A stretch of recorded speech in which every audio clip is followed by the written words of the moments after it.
Today I'm going to show you how I took an ancient concept used by the samurai, martial artists, and some of the world's best thinkers and applied it to my productive and creative workflow and developed my own personal perfect process. I have made fire!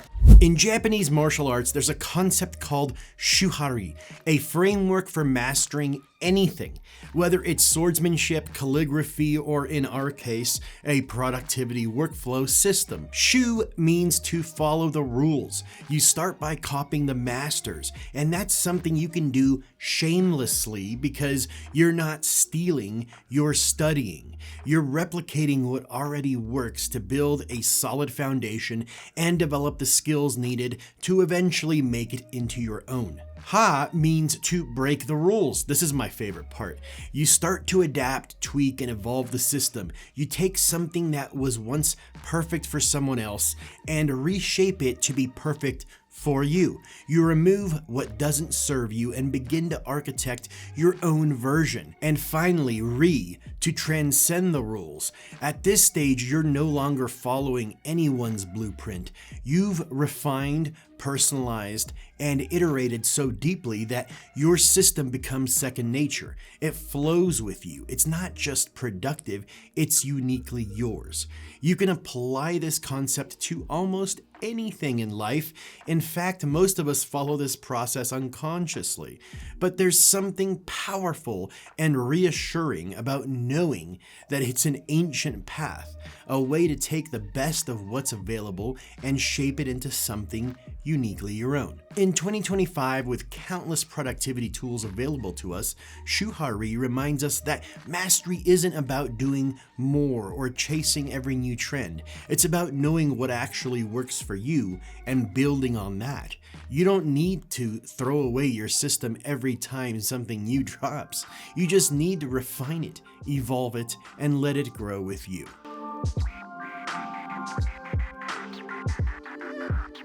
Shu is where it all begins. It means to follow the rules. No customizing, no tweaking, no shortcuts. In this phase, you're not trying to reinvent anything.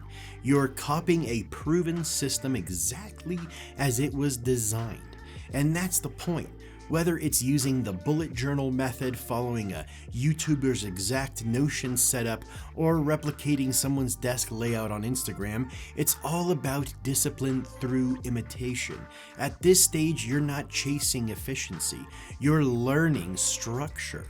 You're building habits. You're training your mind to operate within a framework. This phase is like earning your black belt in martial arts. There's no room for adding your own personal flair or achieving any type of creative control just yet. It's all about mastering the basics, the foundational stuff that everything else will build on. It might feel repetitive or rigid, but it is essential. These are the skills you need to survive, to stay consistent, and to prepare for the next level when you're finally ready to fly. For me, this phase meant going out and sourcing the same or similar gear I saw in other people's desk setups on Instagram. I studied my favorite creators and did my best to build something inspired by what worked for them. I started bullet journaling every day, which helped me get my thoughts in order, plan ahead, and track what I might have missed along the way. One of the challenges in this phase is that it can get expensive. Between notebooks, desktop setup accessories, and camera gear, it does add up pretty fast. So I made sure to establish some constants. I didn't just buy what looked cool. Well, sometimes I did, and still do.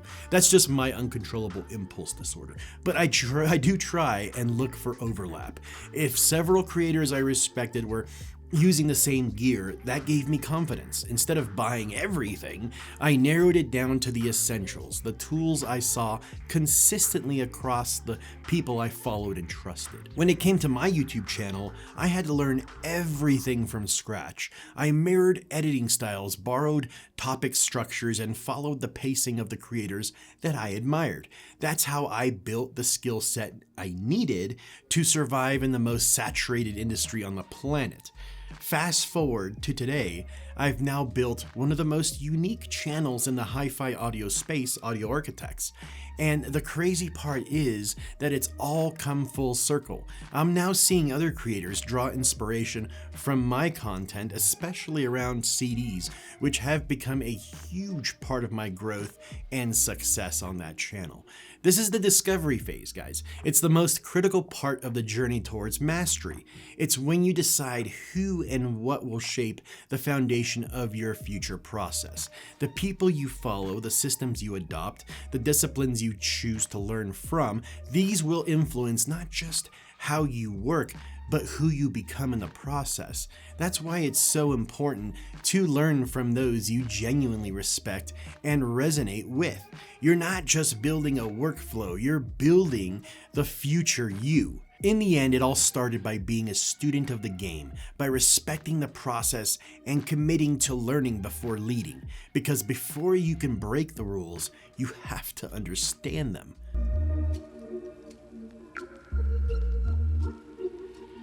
Ha is where everything starts to shift. You've learned the rules, now it's time to bend them. Rules? This is the phase where you begin to tailor your workflow to fit you. You keep what works, drop what doesn't, and start blending systems to match how you think and operate. What works for one person might fall flat for another, and that's the point. Sometimes an idea or structure is just a starting point, a launch pad for your own process to take shape. Maybe you take the framework from the bullet journal like I did, and merge it with digital tools like Notion to create a hybrid analog to digital system. Maybe your daily tasks stay handwritten, but your long-term planning lives online. This is where productivity becomes personal.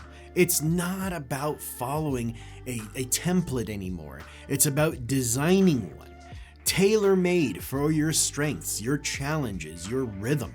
The ultimate goal here is to build a system strong enough to support you, but flexible enough to move and grow with you.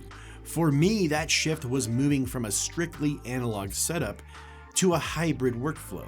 I still jot down ideas, random thoughts, and new strategies in a notebook, but everything actionable, deadlines, priorities, content plans, all lives in my custom Notion dashboard. I've also learned to integrate AI into nearly every part of my workflow. Until we've all been enslaved by Skynet? From research to production. It's seriously played a massive role in the growth of many of my projects. In fact, it's completely transformed the way I gather information, learn new concepts, and develop fresh ideas. What used to take hours of digging now takes minutes or sometimes even seconds. This allows me to prioritize time for other creative projects. AI hasn't just sped up my process, it's literally evolved it. This is the phase where your creativity and skill begin to take over. You're no longer just following, you're building. You're modifying systems crafted by masters, reshaping them to better fit you. And that's not a quick process.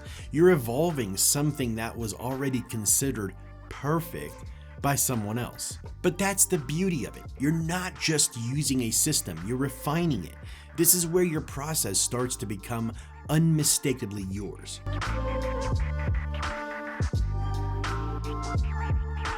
Re is where you stop playing by the rules, because by now, you've become the system.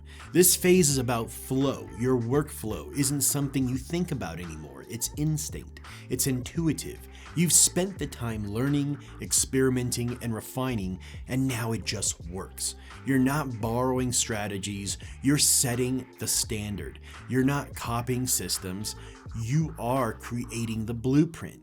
At this level, your tools, your habits, your setup, they don't slow you down. They disappear into the background, letting your focus, creativity, and output shine through. For me, I no longer worry about structure or friction. I know what needs to happen, and I've built a workflow that supports me without me needing to constantly manage it.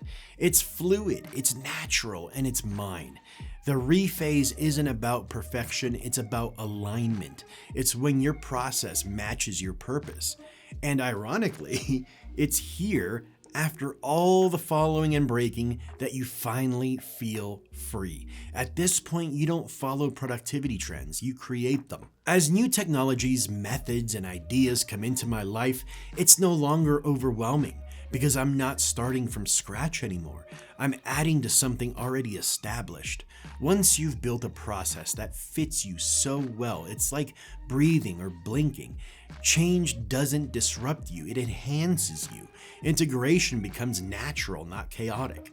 But that level of flow only comes when you've truly respected the process.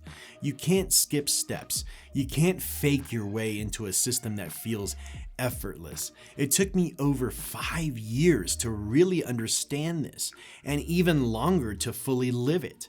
The structure, the breakdowns, the breakthroughs, they were all necessary because all things worth doing take time, real effort, and that's what makes it satisfying.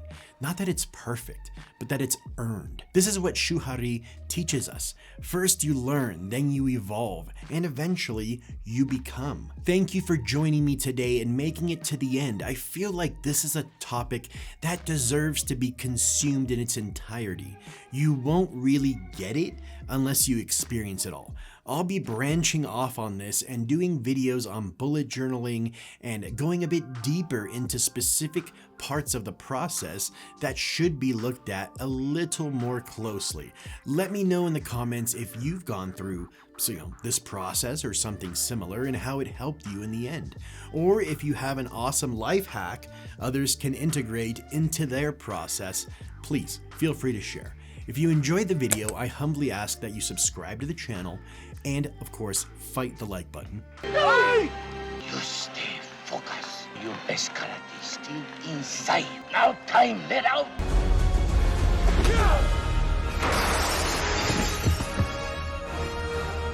Ring the bell to get notified every time I drop a new video.